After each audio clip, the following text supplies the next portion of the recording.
Protein, vitamin, calcium से भरपूर super healthy dry fruits roll बताऊंगी, वो भी बिना चीनी, बिना गुड़ और बिना घी के। शॉप में इस तरह का जो रोल है 1000 रुपए किलो मिलता है, मगर मैं इसे एकदम सस्ते में बनाऊंगी और इसे अभी बनाए तो दिवाली क्या पूरी सर्दी खा सकते हैं। बच्चों को तो आधा ही खिलाए, दिमाग दोगुना तेज होगा। तो चलिए फटाफट बनाना शुरू करते हैं। हेलो दोस्तों, मैं रश्मि और आपका स्वागत है रे किचन में। तो सबसे पहले कुछ चीज़ों को हमें भून कर लेना है। यहाँ पे मैंने 1/3 कप अलसी यानी कि फ्लैक्स सीड्स लिए हैं। इसे हमें 1 से 2 मिनट के लिए धीमी आंच पे भून कर लेना है।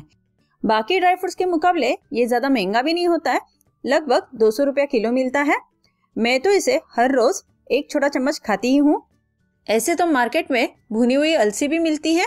अगर आपको भुनी हुई अलसी मिल रही है तो आप डायरेक्ट उसका भी इस्तेमाल कर सकते हैं। तो देखिए 2 मिनट हो गए हैं, इसे हमने भून लिया है। तो चलिए इसे एक बाउल में निकाल लेते हैं। सेम पैन मैंने लिया है और यहाँ पे मैंने सेम मेजरमेंट से यानी कि 1/3 कप ही मेलन सीड्स भी लिए हैं। इस तरह भुनने से इनके अंदर की नमी तो जाती है, मगर फ्लेवर जो है और भी उभर कर आता है और इसे हम लंबे समय तक स्टोर करके भी रख सकते हैं। मेलन सीड्स तो आपको पता ही होगा, बॉम्बे कराची हलवा हो या फिर मोतीचूर के लड्डू में, हर तरह की मिठाई में इसका इस्तेमाल होता ही है। 2 मिनट हो गए हैं इसे भूनते हुए। आप देख सकते हैं इसका कलर भी हल्का चेंज हो गया है। तो अब हम इन्हें भी सेम बाउल में निकाल लेते हैं।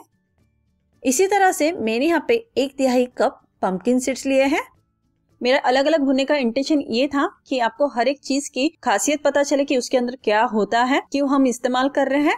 आप चाहो तो तीनों को एक साथ भी भून सकते हैं, आपका टाइम भी बचेगा और ये रेसिपी और भी जल्दी बनके रेडी हो जाएगी। तो देखिए पंपकिन सीड्स भी अच्छे से रोस्ट हो गए हैं, तो इन्हें भी हम सेम बाउल में निकाल लेते हैं। सेम पैन में अब हम 2 बड़े चम्मच के करीब तिल को भी भून कर लेंगे। तिल का जो तासीर होता है वो गर्म होता है, तो प्रेगनेंसी में अगर डॉक्टर ने आपको मना किया है तो आप इसका इस्तेमाल ना करें। बिना तिल के भी आप इसे बना सकते हैं। तो देखिए तिल भी अब अच्छे से भून गए हैं, इसमें से अच्छे से खुशबू आने लगी है और ये हल्के हल्के चटकने लगे हैं। तो गैस को ऑफ कर देते हैं। तो यहाँ पे मैंने अलसी, मेलन सीड्स और पंपकिन सीड्स को एक बाउल में निकाल लिया था। तो इसके लिए मैंने यहाँ पे एक अलग सी थाली ली है, इसमें हम इसे निकाल लेंगे और इन्हें ठंडा होने देते हैं। तिल को हमें इनके साथ मिक्स नहीं करना है। तो यहाँ पे मैंने वॉलनट यानी कि अखरोट लिए हैं। ये 1 कप अखरोट है। इसे ब्रेन फूड भी कहते हैं और बच्चों के लिए ये बहुत ही ज़्यादा फायदेमंद होता है। मगर मेरा जो बेटा है वो इसे बिल्कुल भी खाना पसंद नहीं करता, क्योंकि इसका जो टेस्ट है उसे बिल्कुल अच्छा नहीं लगता है। तो मैं हमेशा इसी तरह से इसे छोटे छोटे पीसेस करके और इस तरह से चीज़ों में इस्तेमाल करके रेसिपी बनाकर ही उसे खिला देती हूँ, जिससे कि पेट में भी चला जाए और इसका फ़ायदा भी हो और उसे पता भी ना चले। आप चाहो तो इसे मिक्सी में ग्राइंड करके भी ले सकते हैं, बट इस तरह के छोटे छोटे पीसेस खाने में अच्छे लगते हैं और दिखने में अच्छे लगते हैं, इसलिए इसे हमें एकदम फाइन पाउडर नहीं करना है या दरदरा नहीं रखना है। इस तरह से रफली चॉप करने से इसका टेक्सचर काफ़ी बढ़िया लगेगा। तो देखिए अखरोट को भी मैंने इस तरह से रफली चॉप करके ले लिया है। तो इसे हम सेम बाउल में डालेंगे जिसमें हमने अलसी, मेलन सीड्स और पंपकिन सीड्स डाला था। तो यहाँ पे मैंने एक बाउल में 25 से 30 डेट्स लिए हैं यानी कि खजूर लिए हैं। इस रेसिपी के लिए हमें इस तरह के काले खजूर चाहिए जिसमें काफ़ी सारा गुदा रहे। तो सारे खजूर के हम बीज निकाल लेते हैं। अगर आपको हाई डायबिटीज़ है तो डॉक्टर की सलाह से ही आप खजूर का इस्तेमाल करें, वरना आप इसे स्किप भी कर सकते हैं। अब क्या करेंगे, इसे भी रफली चॉप कर लेते हैं। इस तरह से बड़े बड़े पीसेस रहेंगे तो इसे मिक्सी में पीसने में काफ़ी मुश्किल आएगी, और इस तरह से रफली कट कर लेंगे तो जल्दी से पीस भी जाएगा और आसानी भी होगी। मेरे यहाँ पे 15 से 16 अंजीर लिए हैं यानी कि फीग लिए हैं। अगर आप बच्चों के लिए बना रहे हो तो मैं रिकमेंड करूँगी कि आप इसका इस्तेमाल ज़रूर करें। अगर आपके पास अंजीर नहीं है तो आप यहाँ पे एप्रिकॉट का भी इस्तेमाल कर सकते हैं। ड्राई एप्रिकॉट मिलते हैं मार्केट में, वो भी आप ले सकते हैं। और अगर आपके पास वो भी नहीं है और आपके पास अंजीर भी नहीं है तो आप यहाँ पे डेट्स की क्वांटिटी थोड़ी बढ़ा दें, यानी कि 25 से 30 हमने लिए हैं तो आप 40 से 45 कर दें। तो आप सिर्फ डेट से भी इसे बना सकते हैं। इसे भी हम सेम मिक्सी के जार में डालेंगे जिसमें हमने खजूर को डाला है, और इन दोनों को हम मिलकर अच्छे से पीस लेते हैं। ध्यान रहे पीसते समय इसमें हमें कुछ भी ऐड नहीं करना है, पानी, दूध, घी कुछ भी नहीं डालना है। एज इट इज इसे हम ग्राइंड कर लेते हैं। पीसने के बाद आप देख सकते हैं कि इसका इस तरह का चिपचिपा डो रेडी हो गया है। तो इसे हम सेम बाउल में निकाल लेते हैं जिसमें हमने अलसी, मेलन सीड्स सारी चीज़ें डाली हैं। अगर इसमें एक आध दो पीसेस नहीं पीसी गई हो या थोड़े बड़े बड़े चंक्स रह भी गए हो तो कोई बात नहीं है। दोनों को एक साथ पीसते समय आपको ऐसा लगे कि ये अच्छे से नहीं पीस रहा है तो आप इसे 2 से 3 बैच में भी करके पीस सकते हैं, क्योंकि दोनों भी काफ़ी चिपचिपे होते हैं। तो इसमें हम 2 बड़े चम्मच के करीब मिक्स नट्स पाउडर डालेंगे। तो मिक्स नट्स में क्या है, मैंने यहाँ पे मूंगफली, बादाम, काजू और पिस्ता को हल्का सा रोस्ट करके उसका इस तरह का दरदरा पाउडर बना लिया था। तो वो पिसा हुआ पाउडर मैं इसमें इस्तेमाल कर रही हूँ। जैसे कि मैंने कहा कि यहाँ पे आप ड्राई फ्रूट जो भी है अपने पसंद अनुसार कम या ज़्यादा कर सकते हैं। और इसका फ्लेवर और इसमें अच्छी खुशबू देने के लिए 3 से 4 बूंदे मैं वेनिला एसेंस के डालूंगी। ये भी पूरी तरह से ऑप्शनल है। आप चाहो तो यहाँ पे इलायची पाउडर का भी इस्तेमाल कर सकते हैं या बिना इसके भी आप इसे बना सकते हैं। अब हमें करना कुछ नहीं, इन सारी चीज़ों को अच्छे से मिक्स करना है। अच्छे से मिक्स करते हुए इसका एक हमें डो रेडी करना है। तो आप देख सकते हैं बाकी जो अलसी, मेलन सीड्स या पंपकिन सीड्स हमने लिए थे इन्हें हमने ग्राइंड करके नहीं लिया, एज इट इज़ ऐसे ही हमने लिया है। ऐसे ये दिखेगा भी खूबसूरत और खाने में भी काफ़ी अच्छा लगेगा। तो देखिए ये पूरा डो हमने रेडी कर लिया है। अब हमें इसका एक रोल रेडी करना है। यहाँ पे मैंने इस तरह का एक प्लास्टिक रैप लिया है। इस तरह का प्लास्टिक रैप नहीं है तो आप यहाँ पे बटर पेपर इस्तेमाल कर सकते हैं या फिर जो सिल्वर फॉइल होता है उसका भी इस्तेमाल कर सकते हैं। तो इसमें मैं ये सारा डो इस तरह से रखूँगी और इस तरह से इसे प्लास्टिक रैप में फोल्ड करूँगी।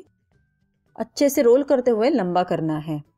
तो इस तरह से करने से क्या होगा, क्योंकि ये जैसा डो था मैंने कहा कि चिपचिपा है तो इसे हैंडल करना बहुत ही मुश्किल हो जाता है। इसलिए हमने यहाँ पे प्लास्टिक रैप का इस्तेमाल किया जिससे कि हाथों को चिपकेगा भी नहीं और आसानी से ये इस तरह से हम इसे शेप दे सकते हैं। मैं इसे रोल में बना रही हूँ। आप चाहो तो इसे बर्फी के शेप में या फिर लड्डू भी इसके बना सकते हैं या जैसे आपको शेप चाहिए वैसे इसे दे सकते हैं। मैं सिंपल वे में बता रही हूँ, जितना आसान हो वही तरीका मैं आपको बता रही हूँ। तो अब इसे मैंने अच्छे से रोल कर लिया है तो इसे साइड में रखते हैं। सेम प्लास्टिक रैप मैंने और एक लिया है यहाँ पे। अब यहाँ पे हमने जो सबसे पहले तेल को भूनकर रखा था उसका हमें इस्तेमाल करना है। ऐसे तो आप पूरे डो में तिल को मिक्स करके भी ले सकते हैं, बट मैं तिल की कोटिंग करने वाली हूँ जो कि खाते समय और दिखने में दोनों में ये खूबसूरत और अच्छा लगे। तो तिल को इस तरह से हम स्प्रेड करेंगे। जितना हमारा डो लंबा है उस हिसाब से हमें इसे स्प्रेड करना है। अब इस प्लास्टिक रैप में से ये सारा हमने जो रोल बना के रखा है उसे निकाल लेते हैं। इस रोल को इसके ऊपर रखेंगे और इस तरह से अच्छे से रोल करते हुए सारे चारों तरफ से अच्छे से तिल को कोट कर लेंगे। ये देखिए तिल जो है अच्छे से इसे चिपकने लगा है और अच्छे से इसे प्रेस करते हुए करना है जिससे कि तिल जो है अच्छे से इसके ऊपर स्टिक हो जाए। मैंने यहाँ पे तिल का इस्तेमाल किया है। उसी तरह से आप चाहो तो खसखस यानी पॉपी सीड्स का भी इस्तेमाल कर सकते हो या बिना कोट किए हुए भी इसे आप बना सकते हैं, बट कोट करने से ये दिखता भी अच्छा है, खाने में भी टेस्टी लगेगा। तो ये देखिए पूरा मैंने कोट कर लिया है। इस तरह से आप करेंगे कि किनारों से हम इसे अच्छे से फोल्ड करके टाइट फोल्ड करेंगे और ये रोल बिल्कुल बनके अब रेडी है। बट जैसे कि मैंने कहा कि इसमें हमने ऐसे कोई चीज़ नहीं डाली है कि तुरंत ही सेट हो जाए। हमने इसमें कोई चाशनी या शुगर नहीं डाला या फिर हमने इसमें गुड़ नहीं डाला है। तो इसे सेट करने के लिए हमें थोड़ा सा इसे वक्त देना पड़ेगा।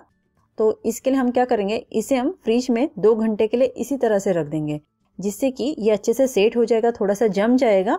उसके बाद ही हम इसके पीसेस कट करेंगे। तो चलिए अब हम इसे फ्रिज में रख देते हैं।